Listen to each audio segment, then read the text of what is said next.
Bueno, vamos a ver el tema de WordPress. Es relativamente sencillo, la vulnerabilidad es relativamente sencilla. En realidad es un ataque que afecta a el cPanel y el Web Host Manager. Es un bypass de la autenticación de esos sistemas. Para los que no tengan ni puta idea, el cPanel es como el admin, es como la interfaz de usuario que vería un administrador en un sitio WordPress y también en otros, ¿no? Por ejemplo, en Namecheap también vas a encontrarte un cPanel, ¿verdad? Es como una interfaz estándar para administrar servidores o no servidores directamente, tal vez servidores virtuales o lo que sea, ¿no? Entonces, por ahí viene la mano, ¿ok? Y se encontró, ¿sí?, una vulnerabilidad bastante peligrosa en cPanel que afecta todas las versiones actualmente disponibles, ¿sí? Aunque ya hay un parche, ya hay un par de parches, ¿sí? Afecta a todas las versiones. Esto se publicó probablemente hace un par de días, 3 días, 4 días. Entonces, por eso también vamos a hablar de esto sin problemas, porque al menos donde yo estuve viendo, tanto en infraestructura mía como en otros lugares, ya está parchado en la mayoría de los lugares, a menos que estés hosteando vos y te hayas dormido. Pero esto significa básicamente que vos podías, sin robar ninguna credencial, sin adivinar la contraseña de nadie, sin hacer ingeniería social ni un carajo, sino simplemente tirando un par de solicitudes HTTP, podías hacerte con nivel de acceso root al servidor de cualquier persona que tuviera esto. Es bastante heavy, es bastante seria la vulnerabilidad y es ridículamente, no sé si sencilla, porque tenés que tener todos los elementos para hacer la vulnerabilidad, pero sí es como, una vez que la ves decís como, qué pelotudez. La voy a explicar brevemente por encima. Estos muchachos tienen todo un proof of concept en el cual lo ingenierearon a la inversa. Básicamente, cuando vos tirás un login a cPanel, cuando vos le tirabas un login a esta URL, por ejemplo, asumiendo que acá en Target puerto 287 tenés ahí un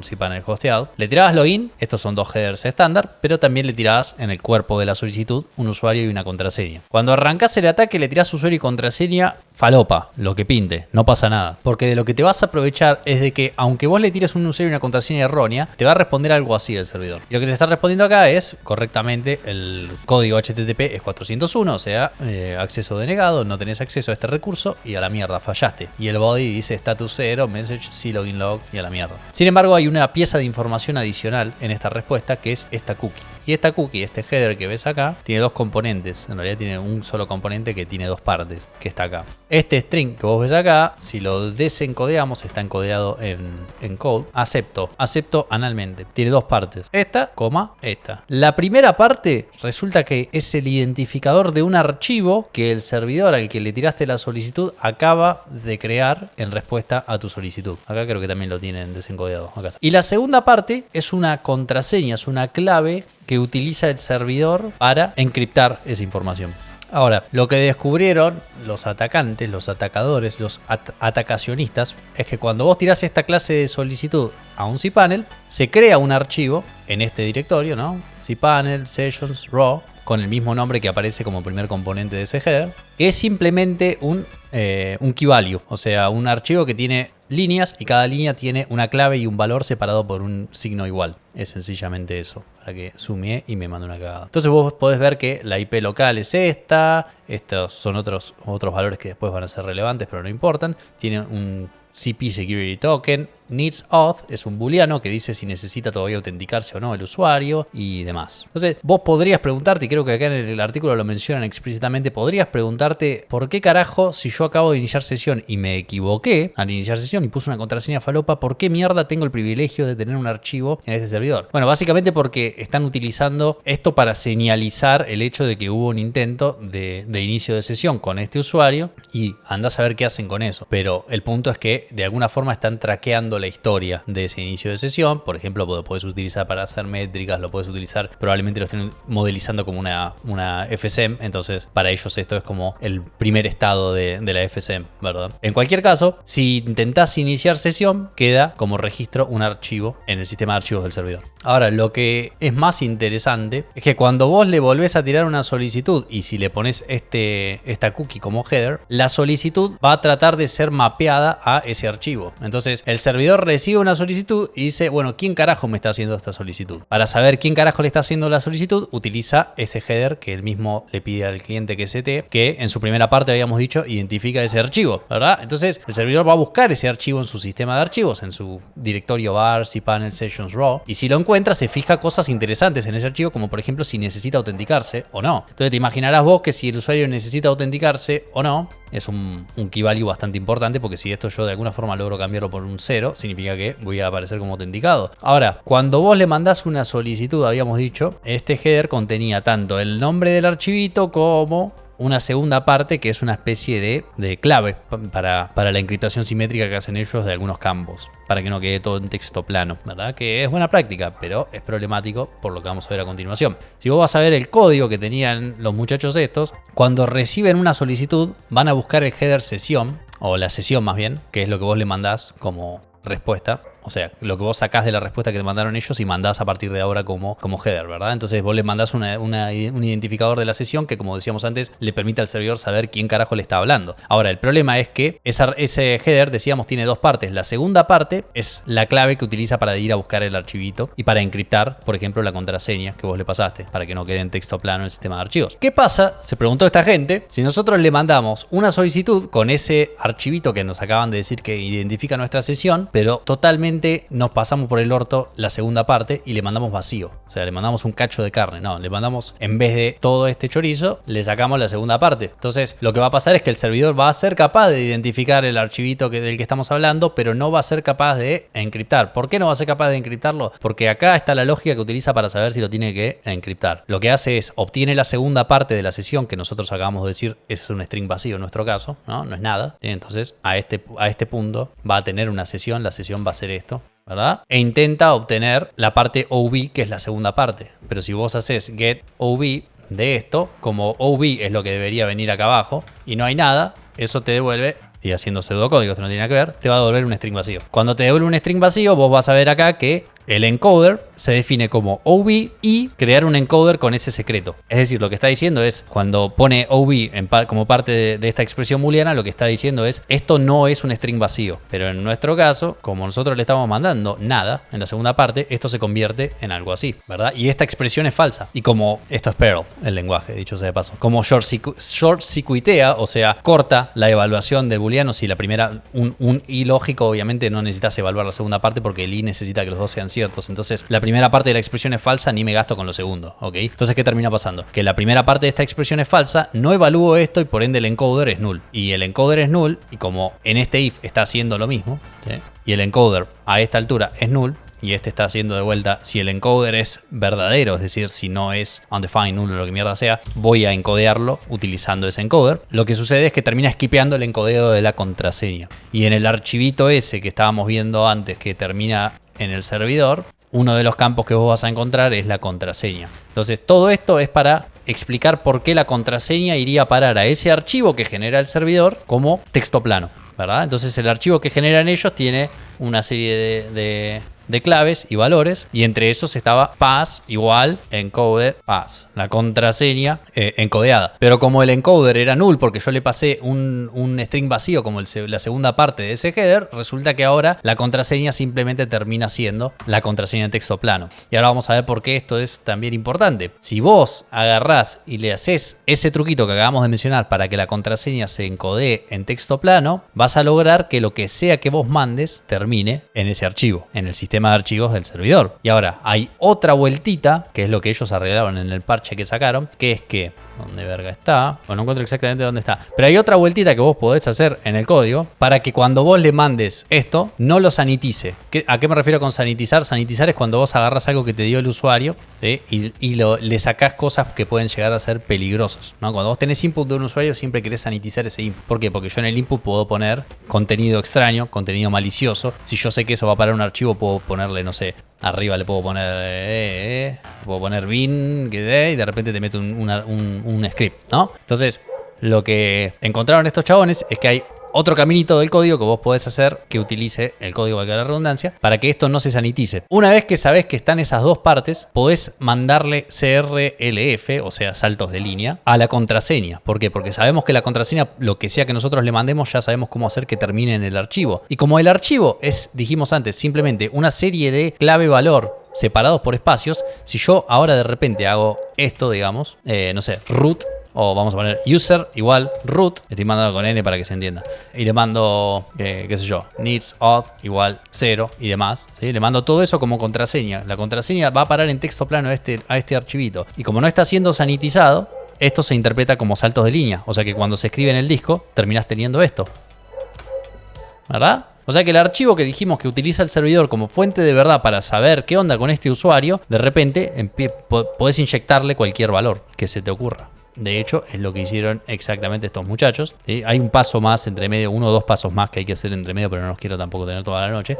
Una vez que vos ya tenés ese archivo creado, le mandás una solicitud cualquiera con el header authorization basic, y después del authorization le mandás user pass, y ahí en la contraseña le mandás lo que sea que quieras que termine en el archivo. Entonces acá está el flujo más depurado, sin entrar en los detalles. Primero le mandabas el post, usuario y contraseña. Falla ese post porque mandas un usuario y contraseña random. Esto tiene las dos partes, tiene el archivito y tiene también la clave con la que encriptan simétricamente en la contraseña. Acá está la cookie desencodeada. Entonces vos sabés que esto es un archivo que hay en el sistema de archivos del servidor. Luego le mandás una solicitud HTTP en el cual en el payload le pongas esto. ¿Por qué una X al principio? Porque acordate que todo esto va a parar en el pass. Entonces vos en el archivito que escribe el servidor tenés esto, y vos le decís al servidor: escribí todo esto que te doy, ¿no? Y todo este chorizo que te doy, cuando vos lo escribís en el archivo, como tiene saltos de línea, la X pasa a ser la contraseña, ¿verdad? Esto es un salto de línea. Has root igual 1, esto es un salto de línea. TFA verified igual 1, esto es un salto de línea, y así sucesivamente, ¿verdad? Entonces vos le podés mandar en la contraseña lo que mierda se te ocurra, y le inyectás todo esto a ese archivito mágico que tiene el servidor para identificar una sesión, y si esa sesión está autenticada, y si está autenticada con tal o cual usuario y demás. Y acá te muestran estos muchachos cómo lo hacen. Esa última parte la haces mediante el header authorization basic, y se la mandas así. Se lo mandas en código en base 64, pero se lo mandas como a vos te gusta. En este caso, lo bizarro es que la solicitud funciona, te autentica. Eso significa que la inyección funcionó correctamente y el servidor miró y creyó que vos te habías autenticado, porque lo obligaste a modificar ese archivo, y te devuelve una localización. Ahora, si vos vas a esa localización, primero, los muchachos le mandaron este string encodeado en base 64. Mirá lo que hay en el archivo del servidor. Pass igual X, hasroot igual 1, TFA verify igual 1, es lo que decíamos recién. ¿Ves? Los saltos de línea obviamente se convirtieron en literales saltos de línea porque son archivos. Pero el punto es que le logras inyectar cualquier cosa en el archivito ese que usa el servidor para identificar la sesión. La inyección funciona, y después, bueno, hay un paso adicional que tenés que hacer, que es que cuando vos haces esto de inyectar o de iniciar una sesión, se crean dos archivos. De hecho, se crea un archivo acá en raw, que es el que ya conocemos y amamos, y se crea otro en sessions cache, que está en JSON. Y en forma de JSON, si vos ves lo que tiene el JSON ese, es lo mismo, pero fíjate que todo lo que estaba en el campo pass está todo como vino, ¿verdad? Fíjate que tiene los saltos de línea acá metidos. Entonces JSON le salva la vida, ¿no? Pergolini tenía razón, porque JSON le salva la vida a este punto al servidor. Hay entonces un paso adicional que tenés que tomar todavía, que es encontrar un endpoint que logre limpiar ese cache, porque siempre que vos tenés un cache, lo que necesitas es algo para comprar, porque si tenés cache, vas y se le caen los lienzos a cualquiera. No, mentira. Cuando tenés un cache, de alguna forma se va a invalidar ese cache. Ya sea por tiempo, ya sea porque iniciaste sesión o se expiró esa sesión, ya sea porque cerraste la sesión y demás. Entonces en algún momento se va a expirar ese cache. Los muchachos estos encuentran entonces que hay una serie de endpoints que vos podés llamar, ¿sí? Sin hacer la historia muy larga. Podés hacer otra solicitud que logra entrar en un camino en el que se ignora el cache y en realidad no se ignora el cache, sí, digamos que sí, se invalida el cache y se reescribe o se sobreescribe con lo que había en el archivo. Entonces terminás con una versión cacheada de la sesión que tiene exactamente lo que vos necesitas, que es que sos root y demás. Tenían una capa adicional los muchachos de seguridad, que era que cuando vos iniciabas sesión o cuando vos entrabas al servidor, de todos modos chequeaban a nivel de servidor. De hecho, si las credenciales y la contraseña de hecho macheaba con la que había en el servidor. Y de hecho ese es otro nivel más de la vulneración, ¿verdad? Que tenés que pasar antes de llegar a romperles el orto. Pero long story short, si pones ciertos parámetros adicionales en esa inyección, por ejemplo successful-external auth with timestamp, ignora el chequeo y dice, sí, ya estás autorizado. Entonces, una vez que ya podés inyectar cosas en ese archivo, ¿no? Para hacerla sencilla, podés inyectar ciertas cosas en ese archivo que le hacen creer al servidor que no necesita seguir chequeando tu contraseña, que está todo bien y dale para adelante. Si hay cache hay trabas, exactamente, dijo Johnny Cash. Ese es el la síntesis, digamos, de la vulnerabilidad. Son un par de vueltas y una vez que lo entendés, te parece como,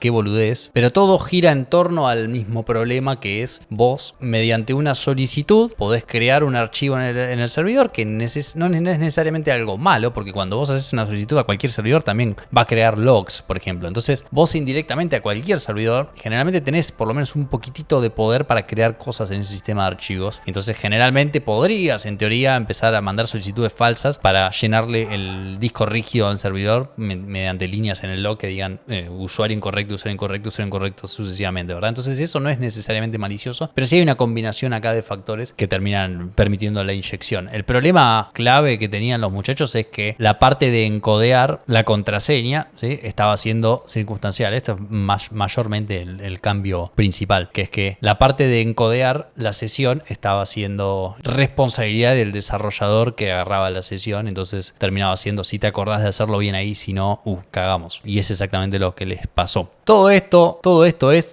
¿qué es esto? Bueno, si quieren ahondar, este artículo a mí me gustó bastante. Es uno que lo explica bastante bien a todo el problema y te da un proof of concept. De hecho, tienen un repositorio que te permite hacer correr todo el proof of concept para verificar, de hecho, si la versión tuya de cPanel está afectada. Pero lo importante es que si tienen un sitio en WordPress, si tienen un sitio también en algún otro, no sé, Namecheap, por ejemplo, también usas un cPanel. Cualquier cosa, si tienen un cPanel, asegúrense de estar en la última versión. Ya hay parches en muchos lugares que se están aplicando de forma automática, por así decir, cuando vos no lo administrás, pero también hay casos en los cuales vas a tener que ir vos y ejecutar el parche a manopla. Así que si saben de algún sitio que tienen ustedes en WordPress, saben de algún sitio que tienen en Namecheap o en cualquier otra plataforma que utilice un cPanel, vayan corriendo a ver si están en la última versión, porque si no se van a comer un pijazo, porque los voy a tener que hackear personalmente. ¿Se entendía más o menos? No se entendió una verga, pero espero que lo importante, que es andar a chequear que tu sitio de WordPress no haya sido garchado, se haya entendido. Dagger, eso es todo mentira, dice Jody. No me digas, boludo, recién me estoy enterando.